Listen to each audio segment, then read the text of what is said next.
la podemos dividir en dos territorios. Un territorio anterior, que está dado por la arteria carótida interna y sus ramas. Ahí están mencionadas las principales, y coloreo las que conforman el polígono de Willis, que es en el sitio donde vamos a estudiar la circulación cerebral. Una circulación posterior que depende de la unión de ambas arterias vertebrales, que dan una rama para el cerebelo, se juntan originando la arteria basilar, dan dos ramas más para el cerebelo, y la cerebral posterior, que cierra el polígono de Willis, que nos queda entonces conformado de la siguiente manera. Vamos a ver esto en esquemas. En un territorio anterior tenemos un esquema de la base del cerebro. Se me cae la computadora.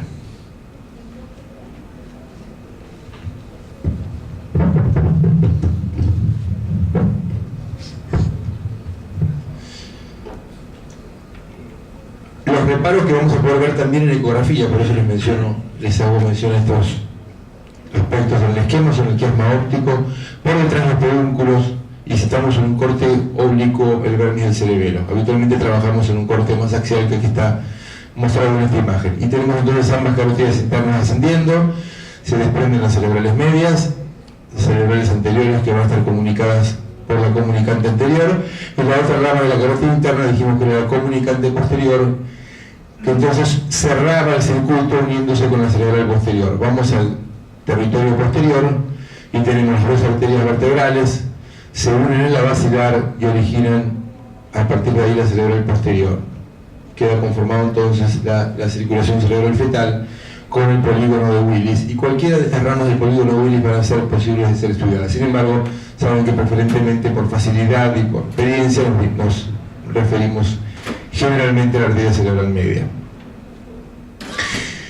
El cerebelo también se ha estudiado, está descrito el estudio de las arterias cerebrosas superiores. Nosotros evaluamos hace un tiempo las cerebrosas posterior-inferiores, igual que el doctor Malí. Y ahí tienen las ramas que ya les había mencionado. Y lo vamos a ver ahora mediante ultrasonografía. Bueno, el estudio básico que enseñamos para localizar la circulación cerebral es descender siempre desde un plano axial alto, donde vemos la voz del cerebro, bajamos a encontrar el cabo septum pellucidum y ambos tálamos, seguimos bajando, empiezan a aparecer los pedúnculos, el que conocemos como cuarto plano axial es nuestro plano de referencia. A este nivel tenemos entonces lo que les había mostrado antes, el área del quiasma óptico, el área de los pedúnculos y las alas mayores del efenoides, que son estas dos líneas ecogénicas que se abren hacia adelante y hacia afuera. Si ustedes localizan este corte en el plano B, están perfectamente ubicados para evaluar el polígono de Willis. Si ustedes no localizan correctamente este corte, por más que le agreguen el Doppler color, es probable que no obtengan señales adecuadas. De manera tal que lo importante es hacerse amigo de este plano cuarto axial en este corte. Lógicamente prendemos, como dije recién, el color y vamos a tener por sobre las alas mayores del efenoides la arteria cerebral media. Acá está la carótida interna ascendiendo, desprende la cerebral media, rodeando los pedúnculos las cerebrales posteriores y hacia adelante la arteria cerebral anterior de cada lado. Las medias, anteriores y posteriores. Acá estamos descendiendo en el corte hasta llegar, hasta se ve, siempre van a poder observar el latido del polígono. Este es el punto donde entonces colocamos el color y vamos a tenerlo a señalar. Andando mal este video. Bien, ¿dónde vamos a evaluar? Ya mostramos anatómicamente, en esquemas anatómicamente, cómo podemos localizar la circulación fetal. Les muestro dónde podemos evaluarla. Les dije antes, a nivel de cualquiera de los vasos que les he mencionado. Sin embargo, por una cuestión de facilidad técnica y por una cuestión de...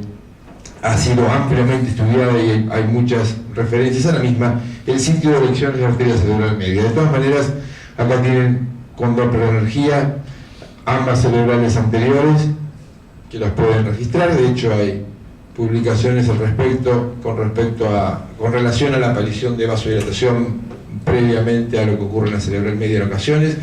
La cerebral media, que fíjense que originándose en la carótida interna, da a nivel de este plano sus dos primeras porciones, porción proximal, porción distal. M1, M2, también llamadas, antes de que se bifurque. Acá se bifurca la cerebral media. Y es importante, acá ven más claramente la bifurcación en esta otra variante. Es importante que reconozcamos las diferentes porciones, ya que ha sido reportado que el sitio de elección es la porción proximal, ni bien sale de la arteria carótida. Nuevamente, fíjense que siempre tratamos de tomar la arteria cerebral media en el ángulo ideal que nos ofrece de 0 grados con respecto al haz de ultrasonido.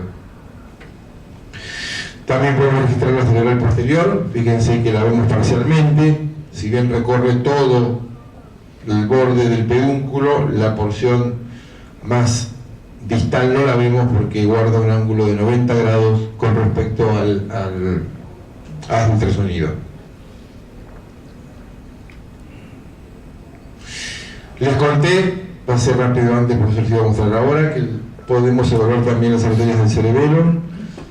Si recuerdan, teníamos básicamente las que podemos encontrar son la arteria cerebrosa superior, la buscamos en la porción más frontal, en la unión de vermis con hemisferio, y en la porción media del cerebelo, en la unión de vermis con hemisferio, podemos ver la circulación, la imagen, la señal de la cerebrosa posterior inferior. Estos dos puntos de color son los que vamos a tratar de identificar. Aquí los tienen en el corte axial oblicuo donde identificamos el cerebelo. Ahí tienen la cerebrosa superior y la posterior inferior. Luego vamos a mostrar las formas de onda y van a ver qué diferencias existen entre los distintos vasos del cerebro fetal. Bien, algunas consideraciones técnicas. Localizar el plano en modo B primero, se los dije antes, primero vayan al plano donde está el polígono de Willis, donde están los pedúnculos, donde está el quiasma, donde ven las alas mayores del efenoides, y recién cuando llegan a ese sitio prenden el color, eligen el vaso, colocan un volumen de muestra adecuado que cubra bien el vaso, sin superarlo mucho, el ángulo con el que vamos a atacar o insonar la arteria para la cerebral media menor a 15 preferentemente, sobre todo si estamos evaluando la velocidad. Para anemia fetal específicamente trabajaremos con 0 grado. En otras arterias, bueno, dependiendo de la arteria que se trate, nos va a ofrecer un mejor o un peor ángulo de insonación, el menor posible siempre. Sin movimientos fetales, en ausencia de movimientos respiratorios fetales, y no ejercer presión sobre la carota porque generamos una disminución o desaparición del flujo de fin de diástole. Giancarlo Marí reportó su experiencia en la evaluación de la circulación cerebral, la cerebral media en distintas porciones, concluyendo que el punto de elección es la porción proximal de la arteria cerebral media. Cualquiera de ambas, si bien Marí reporta la predilección por la del hemisferio proximal, otras evaluaciones y trabajos han mostrado que es lo mismo medir la del hemisferio proximal o la del hemisferio distal. En lo que nos tenemos que basar más que nada es en tener un buen ángulo de insonación y que sea la porción proximal y no la porción distal previa a la bifurcación donde la resistencia disminuye. Ahí tienen distintos ejemplos de donde es la medición correcta en círculo de la arteria cerebral media y la flecha les está mostrando el punto de la bifurcación, la región más distal donde no hacemos la medición. Esto es lo que ocurre cuando el feto está respirando, tenemos una onda totalmente anárquica que no nos sirve, tenemos que tener paciencia y esperar que ceda con los movimientos respiratorios. Como estamos haciendo un Doppler y ocurre esto, es lo que más suele fastidiar y demorar el tiempo de estudio, entonces a veces es recomendable que aprovechemos ese tiempo para ir a medir el feto, evaluar la placenta, el líquido amniótico, las arterias uterinas y mientras darle tiempo a que cesen los movimientos respiratorios. ¿Cómo son las formas de onda de velocidad de flujo a nivel cerebral? Y si uno les pregunta una respuesta rápida, van a decir de alta resistencia. Y básicamente uno puede decir, sí, la circulación cerebral tiene un patrón de elevada resistencia, pero tenemos que tener en cuenta algunas variaciones. Primero, cambia bastante durante la edad gestacional. La forma de la curva del índice de resistencia de la arteria cerebral media o de otros vasos de la circulación cerebral van a ver luego que muestra una mayor resistencia en la parte media del embarazo, en el trimestre medio. Hay marcadas diferencias según el vaso explorado, mientras la cerebral media, la carótida interna, la cerebral anterior tienen valores de resistencia que se encuentran entre los más altos de los órganos del feto. La circulación del cerebelo tiene valores de resistencia muy pero muy bajos, similares a los que puede tener, por ejemplo, una arteria esplénica. Hay una marcada disminución de la resistencia en el último tercio, más que la segunda mitad, y básicamente en las últimas 5 o 6 semanas, donde subjetivamente nos puede dar la impresión de que estamos frente a una vasodilatación. Y habitualmente hay presencia de flujo diastólico en cualquier momento del embarazo si tomamos los recaudos técnicos para ver bien la arteria cerebral media. Muy precozmente podemos ver flujo cerebral cuando todavía no hay diástole en la aorta o en la arteria umbilical, tipo 11 semanas, vamos a tener flujo de diástole en la arteria cerebral media. Acá tienen una evaluación muy precoz, 9 semanas, ya detectamos flujo, pero con ausencia de flujo diastólico, y si nos vamos a las 12 semanas, fíjense que tenemos una abundante cantidad de flujo diastólico, más tal vez que la que vamos a encontrar en semana 24 o 25. Esto habla de una protección precoz al parénquima cerebral fetal, y la razón está explicada en esta curva, está en la descripción que hizo Giancarlo Marí, de los valores de índice de pulsatilidad cerebral media entre la semana 15 y la 40, y fíjense que el periodo de mayor resistencia es este, en el trimestre medio, donde más se les va a dificultar a veces encontrar flujo de fin de diástole si técnicamente no están con condiciones adecuadas para registrar flujos de baja velocidad.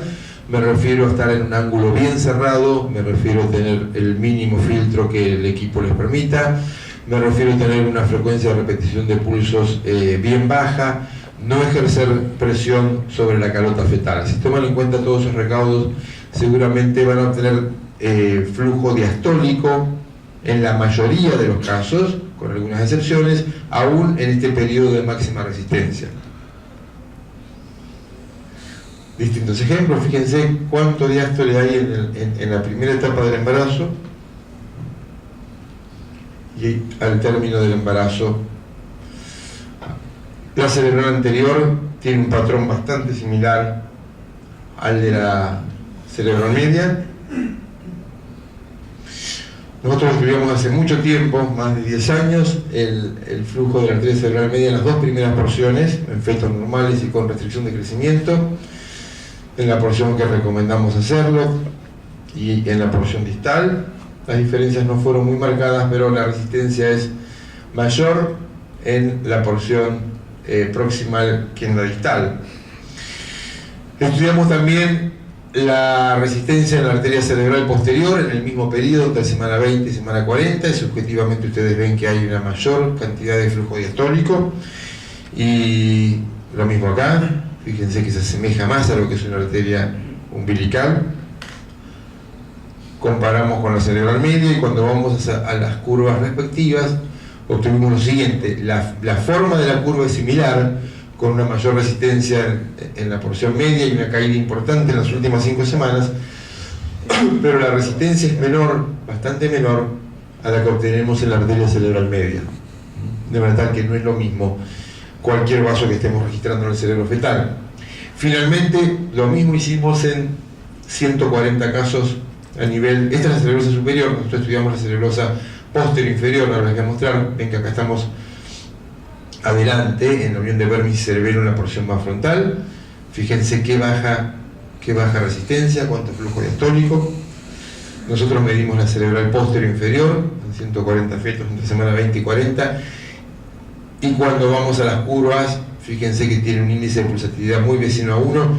Nuevamente se repite la caída en las últimas 5 semanas. Acá tienen la comparación de las 3, y miren la marcada diferencia, como les decía antes, según el vaso que exploremos. Arriba las dos cerebrales, la cerebral media en sus 2 porciones, acá la cerebral posterior, y miren la cerebelosa posterior inferior. Este patrón de resistencia en el feto lo encuentran solamente en territorios de muy baja resistencia fetal, como puede ser una arteria esplénica, por ejemplo. A la tarde nos vamos a referir más a esto en particular. Simplemente sabemos que uno de los propósitos fundamentales con que utilizamos la circulación cerebral es valorar la redistribución circulatoria que se produce en un feto en hipoxia, que va a privilegiar parénquimas nobles, entre ellos el cerebro, va a hacer una vasodilatación de la circulación cerebral, y el patrón de onda entonces de alta resistencia de una arteria cerebral media se nos va a transformar en un patrón de baja resistencia. Ese es el fundamento principal. En la mañana ahora vamos a ver otra aplicación, que es la de la anemia fetal. Entonces, siempre que haya redistribución cerebral, vamos a obtener que cuando medimos nuestros diferentes índices de resistencia, ya sea el índice de resistencia o de elección y el índice de pulsatilidad, vamos a tener que el mismo se encuentra por debajo del límite inferior para la edad gestacional, como en este caso. Otra evaluación que solemos hacer en el feto hipóxico es la relación entre los valores que arroja la arteria umbilical con la cerebral media. Habitualmente tenemos que una arteria cerebral es de baja resistencia y la cerebral media de alta, por lo tanto el cociente entre ambas nos da valores elevados. Ese cociente entre semana 30 y 40, según describió Gramellini, entre semana, menos 2 desvíos estándar, está siempre por encima de 1.08, de manera tal que se acordó un valor estándar de 1 como forma de referencia rápida. Sin embargo, actualmente han aparecido nuevos valores de referencia de los doctores Genbruch y Bayat y del doctor Kiserud, donde hay diferencias importantes con respecto a estos valores originales, de manera tal que es importante ir a verlo cuando estamos evaluando este índice. Lo que les quería dejar con respecto a la relación cerebro-umbilical, que lo que básicamente ocurre es esto: partimos de un feto normal con una cerebral media con alta resistencia, le damos un valor teórico de 4, una umbilical le tratamos un valor teórico de 2, y tenemos que el cociente es mayor a 1. Esto es lo normal. Cuando el feto se torna hipóxico, aumenta la resistencia umbilical y disminuye la cerebral, motivo por el cual el cociente se invierte. Rápidamente lo que les quiero comentar es que en la utilización de la relación cerebral umbilical, bueno, les mostré que hay nuevos índices que varían con respecto al original. Acá tienen comparados en el anterior. El significado, que es lo que les quiero dejar, cuando valoramos la relación cerebro-umbilical, lo que estamos haciendo es lo siguiente: si uno espera a que se altere el índice de pulsatilidad de la arteria umbilical, va a llegar en el tiempo este momento. Lo mismo si esperamos que caiga la cerebral media, sabemos que lo hace poco después del aumento en la umbilical, pero si vamos a este punto de entrecruzamiento entre ambos índices, lo que estamos haciendo es anticiparnos en el tiempo, de manera tal que el índice cerebro-umbilical es un índice más sensible, de mayor aproximación al diagnóstico de hipoxia. En la tarde nos vamos a referir un poco más a esto. Entonces les decía que tiene más sensibilidad para predecir hipoxia que la utilización aislada de uno solo de los vasos. Pero bueno, les contaba, por la tarde vamos a ir un poco más a la evaluación de la redistribución arterial en la hipoxia, y lo que les quería dejar para terminar